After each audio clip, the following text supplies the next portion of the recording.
Oh, okay. Hi, everyone. Okay, so today I'm going to talk about volumes of prisms.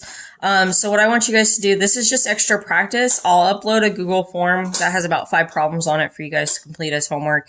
If you want to do extra problems, go ahead and do it from the book. The key idea here is you're going to first want to find the area of the base, and then you're going to multiply by the height of the prism. So you can see up here in these diagrams how I've illustrated that.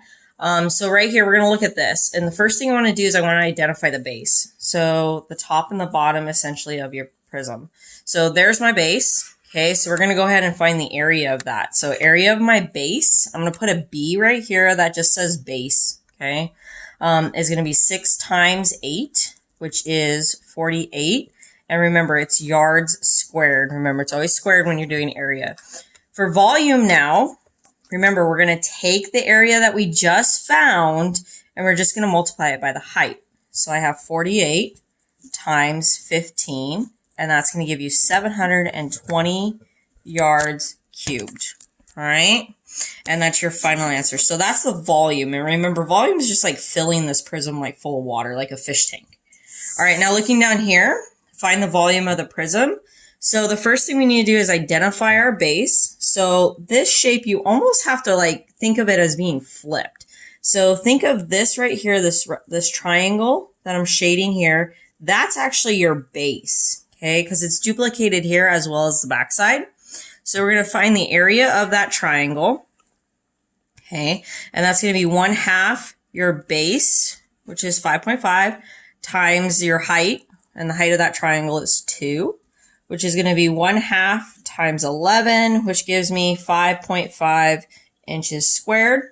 All right, now that I've done that, I'm just going to do volume. Okay, volume is equal to what I just found times the height of, and remember, it's sideways, so it's 4. So our height is 4. And when you multiply that, you get 22 inches cubed. All right, I have just a couple more examples to do with you, and then we'll be done with this section. So going on to the next page.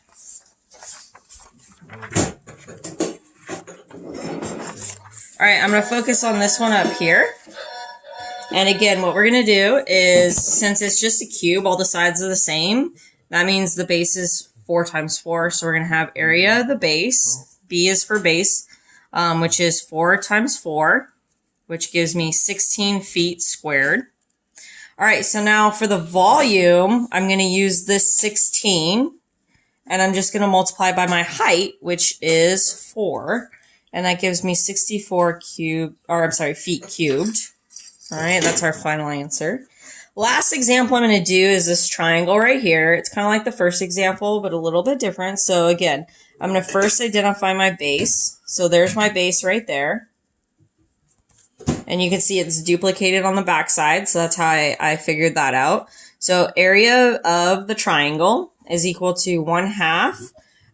It's going to be 12 times 5.